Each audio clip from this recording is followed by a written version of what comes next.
Hey everybody, Phil from Two Forks. So there aren't a lot of tools out there that I am completely unfamiliar with, but I've probably seen just about everything. Haven't used everything, but at least I'm a little bit familiar with most tools out there. With the exception of this. This is a per cable dovetail jig. And not only have I not ever used one, I've never even seen one in person before, and I've never seen anybody use one of these before, which is kind of funny. This is the deluxe model, says it right there on the box, which means it's better than the non-deluxe model. I don't know, but I'm gonna try and figure out how to use this thing. And I'm not gonna watch any YouTube videos on it. I'm just gonna see if I can use these, which I think are called instructions, because I typically don't pay a lot of attention to instructions. So instead of watching a video and all that, I'm going to actually try and figure out if how good these are to begin with. And if you just get one of these and you don't have access to YouTube or something, how easy it would be to figure out how to use one of these just using the instructions. Comes with a bunch of parts. Again, I don't really know what they do. It comes with this thing that seems to be a replacement blade for your hedge trimmer, and has some stuff etched on here, some words that don't mean anything to me, and none of the holes really line up with these holes, so I literally have no clue how any of this works. Got some cool handles and some knobs. So I'm going to sit down with these instructions and see if I can't figure out how to make this work. I'm sort of curious. I do a lot of, I do some finger joints when I'm doing some boxes and stuff like that. And I know that if those aren't exactly right, even off by a 32nd or so, they kind of compound, and then by the end, the joints stop fitting together. I'm wondering if this thing helps to alleviate that, or if there's a lot of fine tuning involved with this thing too. And if this thing's just going to be a paperweight because it's going to make me incredibly frustrated, which happens with a lot of these things. So I'm going to check it out. So if you ironically want to see a video on how to use this without watching a YouTube video, then stay tuned. I'll see what I can do to explain it to you. Give me a minute or an hour or a day or so, and I'll pour over these instructions and then see if I can't put this together and cut some dovetails. So stay tuned.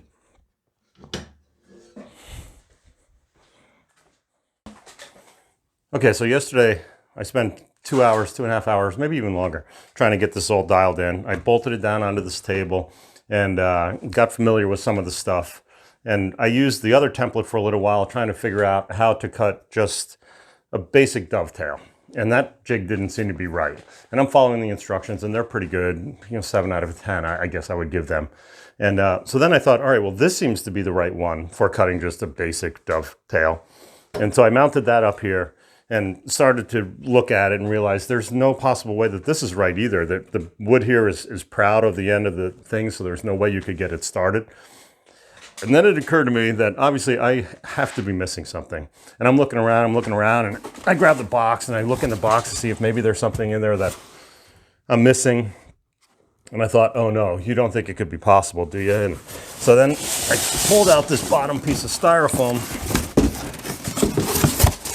and sure enough, underneath here is the template that I need. So the entire time I'm here trying to work on this thing, and I'm using the wrong template. And I'm thinking, am I the only one, honestly, am I the only one who wouldn't think to look underneath there? But maybe I am, but it never occurred to me that there would be a template on the bottom of this styrofoam in this box. So now I'm set to mount this up. Hopefully it doesn't take me forever, and maybe I can actually cut some dovetails today. But the good part is, after I found all this, I went on the other side of my shop and I found the piece of paper that was on the top of the box that went down like on top and covered the other template.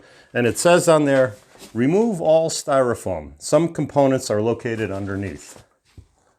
What do you know about that? So fellas, when you're taking your box apart, make sure you look at everything. Make sure you look underneath everything, because they're trying to hide stuff on you in plain sight. Yay. All right, so I've gone over the instructions pretty carefully, and they're pretty good, actually. There's just a few areas where it would be nice if they give you a little bit more information. So in this video, I'm really just going to cover those areas, the areas where the instructions don't quite give you everything that you need. Rather than making a video about how to set this all up and how to use it and all that, it would be like a 4-hour video. And who's got the energy for that, and who wants to even watch that? So read the instructions, and I'll try and fill in those little gaps, like I said, so that if you're struggling and can't figure something out, hopefully this video will help you out a little bit. The one thing about the setup in the jig itself that I find a little bit puzzling is that these templates ride along on with these little bolts and these little knobs here control it, and it can move from side to side. These things are independent of each other, and it seems to me that it would be a lot better if this thing stayed parallel to the front of this all the time, and therefore parallel to that board. I can't for the life of me see a situation where you'd need that to be, crooked, essentially. So the only thing I can think of, and it's probably the right answer, is that this is the cheapest way that they can do it. But, and I imagine the higher end rigs, they probably have some kind of a track that it rides on so that you can't get out of parallel. But that seems, it makes setting this up just a little bit fussy. So you'll have to get used to that. Again, it's not a big deal. They have lines on here that you're supposed to set up at the intersection of the top board and the front board, basically the back side of the front board.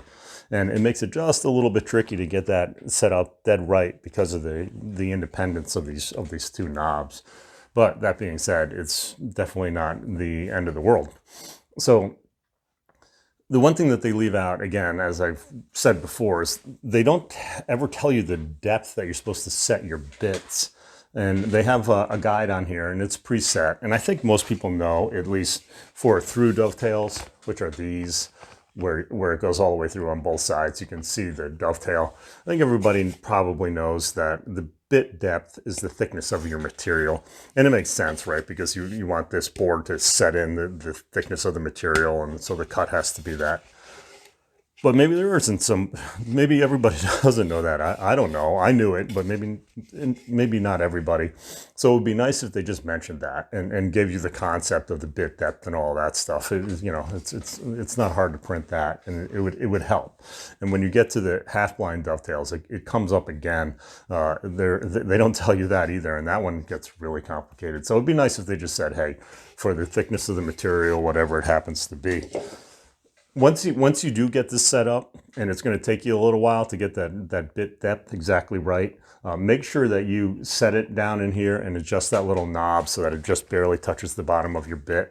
Because when you're doing through dovetails, there are 2 bits that you have to use. So when you make the first cut, when you cut your tails, you have to take not only the bit out, but the template guide, the little collar guide, and put a new bit in and a new collar on there. So when you put the new bit in, obviously you're gonna want to set it, and you want those both to be exactly right. So make sure you get that all dialed in. And there really isn't much margin of error with this. If you make a mistake or one's a little taller than the other or something, you've just made garbage. So you have to get this thing set up exactly right. So make sure you adjust those wheels, and then everything becomes pretty repeatable. And certainly don't use your finished material when you set this up and think, okay, let's give it a shot, because you won't get it right on the first try. It takes a little while. Once you get that wheel set up so that the height is just right, then maybe go for it. But until then, use a bunch of scrap material. So again, these through dovetails aren't hard. But then you get to the half blind dovetails, and it's a different rig. But again, it's sort of the same concept. And the half blind look like this. So you don't see it on the front. All you see it is on the side. And the cool thing about this is you only use 1 bit. So this top board gets cut at the same time as the front board. Excuse me. But the thing with this is that this front area right here has to get cleared out. So that's why this guy's a little bit stubby. So it's, again, the same kind of concept. You're just running your router in these things, but setup is critical. I had no idea what height to set the bit on this thing, and it doesn't say anything in the instructions about it. It does have this knob over here that apparently was preset at the factory for close enough for cutting half blind dovetails. But again, I would just like to know what the concept is, and maybe someone's going to leave me a comment and say, Phil, come on. Everybody knows it's 7/16 or, 3/8 or something like that. Well, then tell me that in the instructions so I have some idea. The only way I was able to begin is I just went with that to see what it would do. It was actually kind of close. I had to raise it up a little bit. And once I did raise it up, then I set it down in there, adjusted that knob, and I was able to then repeat these half-line dovetails. But that's an area in the instructions why I don't understand why they don't give you the concept of it, or I don't even know if the material varies in thickness, if it's supposed to change. I don't know what the idea is. And I'm a kind of guy who likes to know the idea and not just be told something.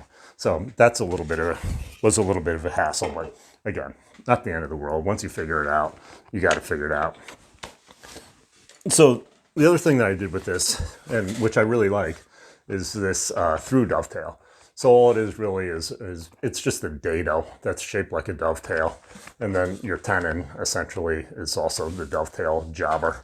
And this is pretty cool. This is a really solid joint, and super tight the way I did it. Probably too tight. I couldn't get any glue in there if I wanted to. And the only reason it's sticking out is so that I could show it to you.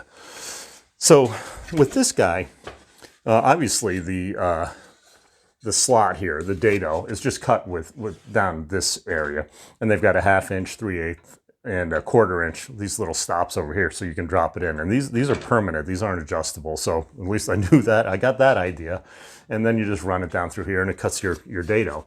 But when it came to cutting this tenon on here, I mean, you know that the top of the tenon is the width of the bit. So I kind of got that, and it just tells you to put it up into the jig and butt it up to the bottom of this, and it actually gets flipped around. So it just tells you to put it up to the bottom of this guy and then run the router along there. But it doesn't tell you anywhere where you're supposed to put that, how far in or out this is supposed to be, if it's supposed to be in the middle, it's supposed to be on the backside, not a word. So I was really confused by that, and I kept going back to the instructions like, well, they have to give you some idea. No idea. They don't tell you at all. So what I ended up doing is I drew what that tenon was supposed to look like on there, because again, I knew that the width of it is just the width of the bit itself, and I know that it's 7 degrees, so I put those little 7-degree guys, and I knew it was 3/8 deep. So what I did was I took my router and I just measured from the edge of the collar over to the bit where that thing's going to make contact, and it was about 4 millimeters or so.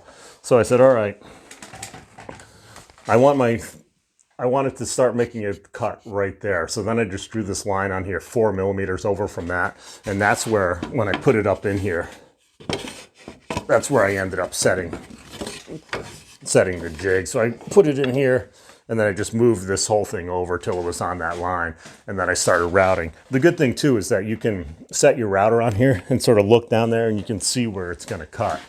But that was the one where they don't tell you anything about that. Again, maybe I'm supposed to know that. I don't know how you would know that, but that was the one where they left out a really important piece of information. But again, once you kind of get it, it's not hard. You can try the 4 millimeter trick. Try putting a mark on there where you want your cut to begin. Move it over 4 millimeters and then make the route. Mine was just a touch off. It was a bit wide, which is good, because if it's too narrow, then you've just made kindling again. But that worked. So that's the one area when you get to the sliding dovetail that they really dropped the ball on that one. But again, once you get it figured out, it's all good. So pretty cool thing. If I had to rate, as I like to do, whether it's a necessity in your shop or just sort of a fun to have, this is pretty close to a fun to have. In fact, I was with a buddy this weekend and I said, hey, I bought one of those, and he said, not worth the trouble. Don't even bother. And he's a pretty good carpenter and actually used to work in a cabinet shop. But I like it. I think it's cool. I like having the ability to make dovetails if I had to, because I think being able to cut dovetails with a handsaw is like voodoo. I can't do it. They always come out terrible. So at least I have this now. And again, it wasn't too hard to figure out, but hopefully if you're reading the instructions and you're a little stuck, hopefully this video will help you. So anyway, fun thing to have, fun thing to use. And that's it. I hope it helped. Leave some comments if there's something that I left off that you want to know, or if you want to see how to set this up, I can make a video about it. And yeah, that's it. So stay peaceful, everybody, and I'll see you in the next one.